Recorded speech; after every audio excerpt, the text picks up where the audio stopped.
What's up, everybody? Guy here. It is Tuesday afternoon, and I'm back into full football mode, back from the Big Ten tournament in Indianapolis, and had a great time. Got sick. Almost made it all of football and basketball season without getting sick until the very, very end. But, trip to Nashville for the Middlecoff wedding, very little sleep over several days, back home, back to Indy, Eastern time zone. It just hit me. It got to me Wednesday, which was terrifying because it was my first conference tournament work, calling it. And I had a great time because I woke up Thursday morning, and even though I still had a bit of a head cold, my energy was fully back, and that felt amazing. So I had a great time and loved every second of it, and had a great basketball season. And for those of you who are into that sort of thing, I'm happy to talk with you about it more. But while I was calling the basketball tournament last week, the 49ers put their free agency into overdrive. Not exactly. Panic in the streets. The good news is that GFF, Guy Football Focus, may have work to do if we get a combination of no Brock Purdy contract extension, but McCorkle Mac Jones is there, which he will be, for OTAs, then GFF might have to make a comeback. People are going to be asking, how does Mac Jones look compared to Brock if Brock doesn't have a new deal and Mac is out there slinging it? 2 years, $7 million, $5 million guaranteed. Not a contract you give a guy who you think is about to be your future quarterback. But I do wonder if Kyle Shanahan signs Mac Jones after everything that's happened over the last several years and the Trey Lance debacle. It was a debacle. And even Zach Wilson, who was viewed, as a premium prospect. And if Kyle looks back at that whole thing and goes, God, I thought I was right then. I doubted myself. I let people talk me out of it. By the way, rightfully, you shouldn't have drafted Mac Jones third. That would have been irresponsible. But I wonder if there's a part of him that looks back. There has to be. And says from just the evaluation of the player, I was right. He was better than Trey Lance. He's better than Zach Wilson. And if he'd been here, he wouldn't be on his fourth team or whatever the hell he's on by now. He'd still be here, which, probably is a better chance he'd succeeded. I agree with that. Is he going to be the next Sam Darnold? Maybe. But Sam was, Sam's a more premium prospect. Sam's got an arm. Sam is more athletic. Now, I think the Seahawks are basically swapping out one for another with Geno and Sam. I'd rather have Darnold, but it's not by like a mile. So, I think they're just kind of not really solving their problem in Seattle. But the point is that if you're Kyle, I don't know that you come away from the Trey Lance thing, if everyone else is the ones that talked you into it, going, okay, I've learned now how to listen to my people, when really they should have been listening to me. I think of all the stuff that's happened with the Niners in terms of personnel moves, and it's been more about who's going out. It's been more about who isn't coming in than it is about who's going out. Adam Schefter said on Monday that the Niners were trying to get Dre Greenlaw to come back, even after he agreed to a deal with Denver, and they couldn't flip him, which is just a very football thing, but it is the result of trying to get the guy at the perfect price. If you have something you want, then maybe you pay just a little extra to ensure that you get it. The old don't let him leave the room. That ship had sailed for a while because the Niners had not offered Greenlaw the kind of contract that would make him not test the market. Understandably, if he was just coming off the Achilles and had finished out the year strong without getting hurt again, I think that it would have been a very different scenario. But the fact that he had the calf issue and had to get shut down again, rightfully in my mind, scared the 49ers quite a bit. I would have loved to have Dre Greenlaw back. I've seen a lot of people say that's the one that hurts.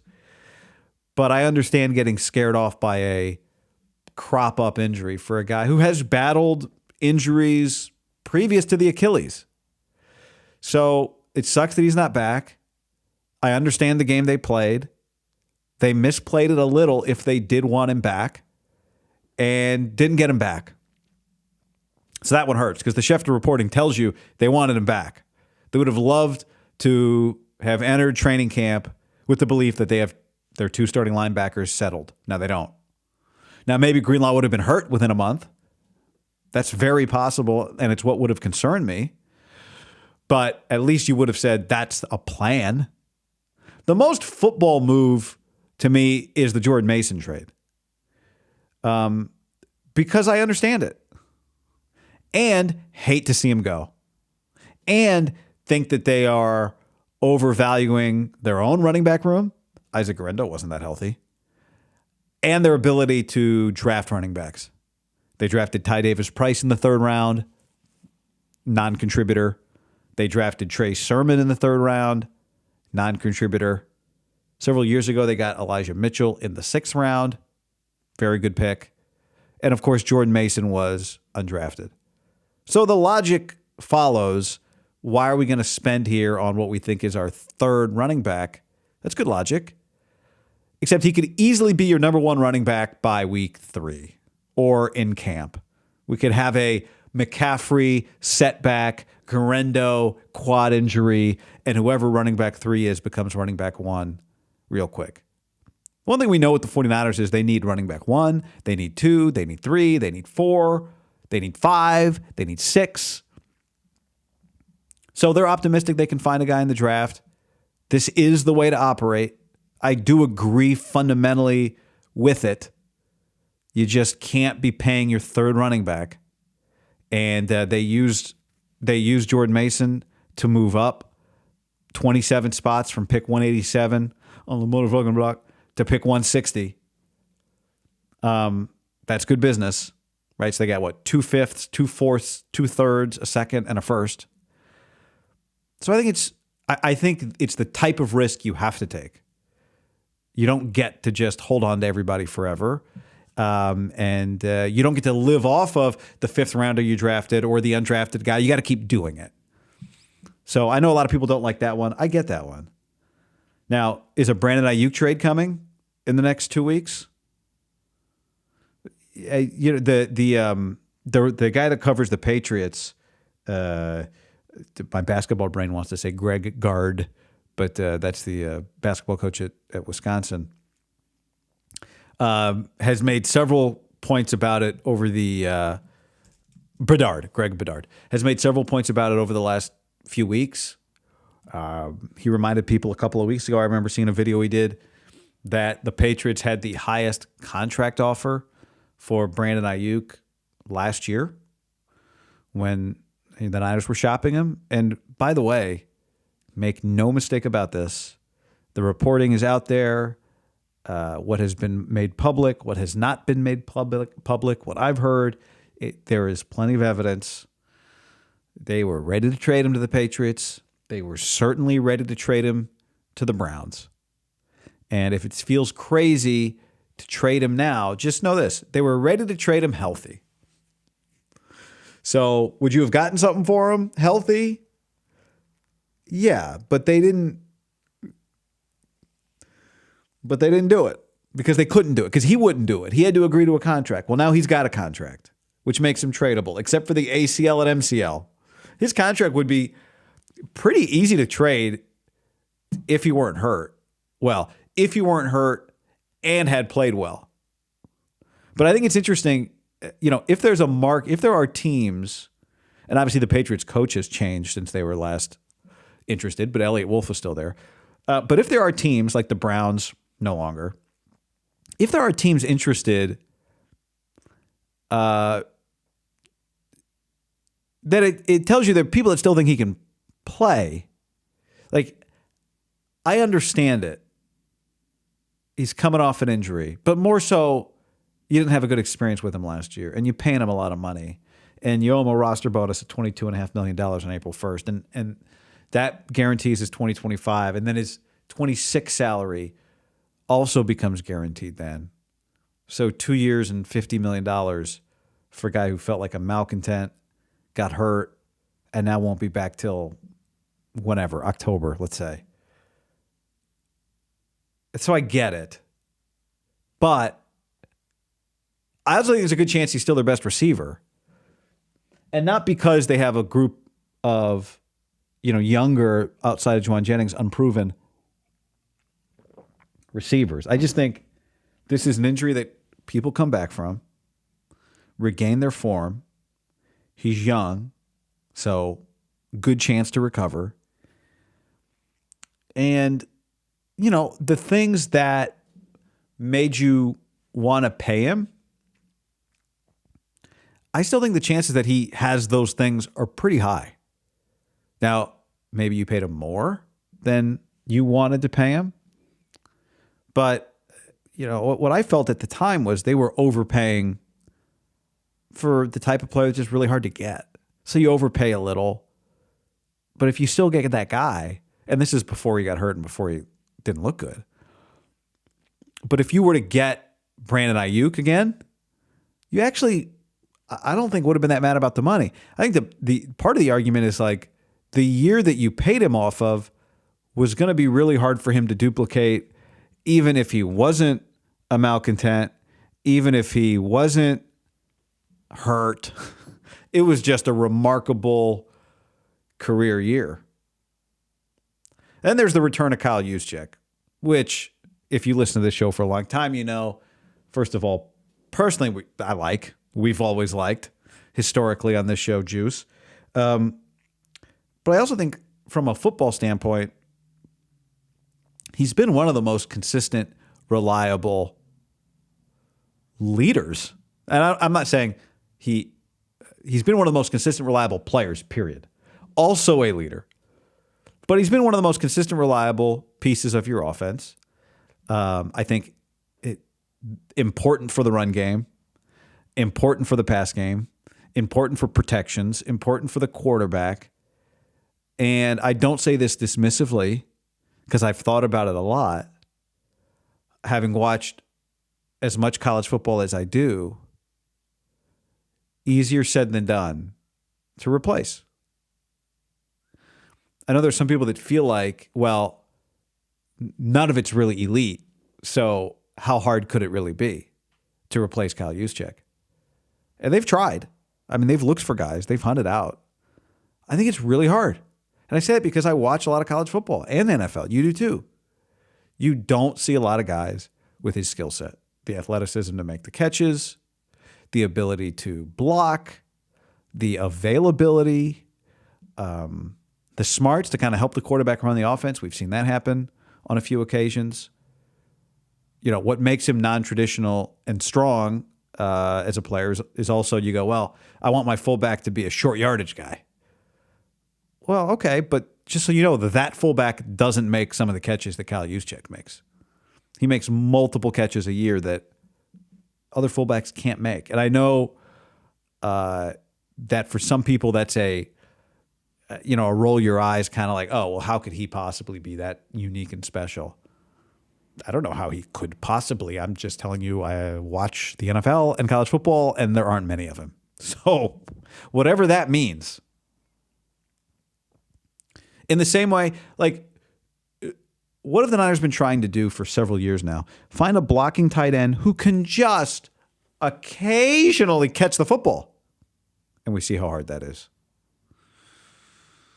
So I think for me, it's a welcome return. It makes fundamental sense. You can still throw the ball deep. It just allows you to be a little more creative, do multiple things out of the same formations. And it gives you versatility. So I know it was a hot button thing because the Niners didn't sign a bunch of guys or anybody really, except for a blocking tight special teams ace. Ooh, the Niners special teams are going to be good this year. All right. Well, cool. I hope that's true. I hope that's true. As for what they're doing, that's a great question. If it's just relying on the draft, like just hit again, then that's a risky game to play. And they might say, Well, that's the game we can play this year. If they were to make the argument right now, I don't think they can say that. You can never say this. I have wondered if the fact that their schedule is what it is, which is a fourth place schedule, the type of schedule that the ticket resellers are not going to be excited about, but that gives you a chance to go win 10 games, even if you don't really have a Super Bowl contender team, right? Remember, outside of the Cardinals, the Rams, the Seahawks twice, their road games are Cleveland, Houston, Indy, New Orleans, the Giants, the Bucks. What is that? Like maybe one elite quarterback on that list? Maybe CJ Stroud? Maybe. Elite might be strong. Their home games are Atlanta, Carolina, Jacksonville, Tennessee, Chicago. There's a lot of winnable games on that schedule. A lot. I think Seattle's going to be the same. I think Arizona will prove over time to just kind of be the same. Ride a roller coaster, be a problem for the Niners because Kyler runs around. I think the Rams will be a little better. But I could understand, and you don't like it, but I could understand if they looked at it and went, hey, do we really need to build a Super Bowl contender this year? Let's reset it. Maybe we'll see what happens here with Brock's contract, but maybe really front load it this year and then give ourselves flexibility by year 3 with Purdy, whatever his number is going to be. I know there's a lot of debate about what Brock's number is going to be. The one thing I know about Brock's contract is it will give them flexibility probably in 1 year and then in 3 years. If they change their mind. But I could see them thinking about it that way. Like if ever there's a year for us to do this, I'm just putting myself in their brain for a second. If ever there's a year for us to do it, let's do it in a year where our schedule maybe lets us do it. And then we'll see what happens when we get to the playoffs. Maybe we get a couple of home games. Maybe we get a home game. Maybe we've run on the road before. Trust in Warner, Bosa, Trent, Kittle, McCaffrey, Lenore, the quarterback, the coach, the schedule. I mean, when you think of it that way, and I'm not saying that I do or that you should, but when you think of it that way, it does. There are good, like their offensive line, they need to find a center. But their offensive line, whatever we think of it, is intact. They've got to get depth on the defensive line. They need another pass rusher. They need another corner. They need another linebacker. They have needs. There is no question.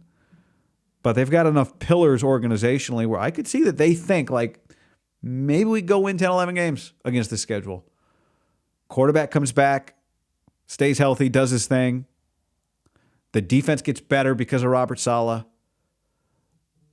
And then we just see what happens. Instead of going for broke, having a slightly better chance because the postseason's a crapshoot.